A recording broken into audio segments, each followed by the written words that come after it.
स्वागतम। योगी जी स्वागतम।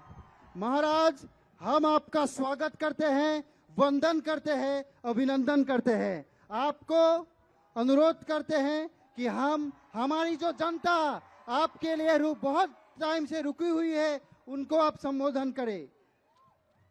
माननीय, आपने उत्तर प्रदेश को जो गति दी है, चाहे वो सुशासन हो या सुरक्षा, सारे देश और दुनिया को पता है कि आपके नेतृत्व में उत्तर प्रदेश इंफ्रास्ट्रक्चर हो या सुशासन हो, सब में आगे है।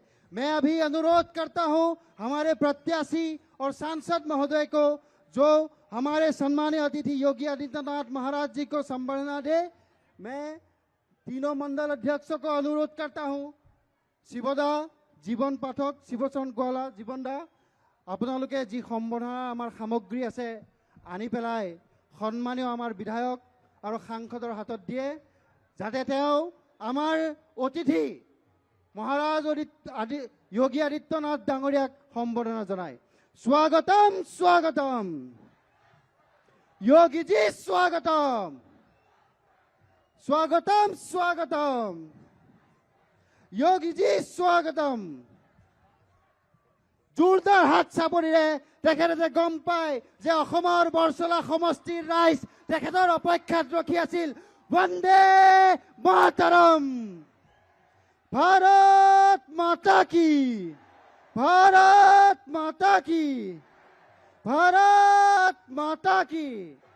जोरदार हाथ चापरिरे तेखेतक अभिनंदन जनक, तेखेतक बंदन जनक। तेखेत आमार मजत सुदूर उत्तर प्रदेशर পৰা আমাক লগ ধৰিবলৈ আহিছে, আমাক জিকাবলৈ আহিছে। এই বিজয় সংকল্প সভাত আমাক সংকল্পবদ্ধ কৰিব আহিছে যে অসম মাতৃৰ যে উন্নতিৰ অনিৰুদ্ধ যাত্ৰা আমি যেন সংকল্পবদ্ধ হৈ আগুৱাই লৈ যাওঁ। আৰু এবাৰ জোৰদাৰ হাত চাপৰিৰে আমাৰ বিধায়কৰ মনোনীত প্ৰাৰ্থী ঋতুপৰণ শৰ্মা ডাঙৰীয়াক তেওঁৰ ভাষণ ৰাখিবলৈ অনুৰোধ জনাইছো। মোৰ লগত সকলোৱে একেলগে ক'ব, भारत माता की, भारत माता की। वंदे वंदे। जय आय অসম, जय आय অসম। যাৰ বাবে আমি সকলোৱে অধিক আগ্ৰহেৰে বাট চাই ৰৈছিলোঁ, সেই অপেক্ষাৰ অন্ত পৰিছে।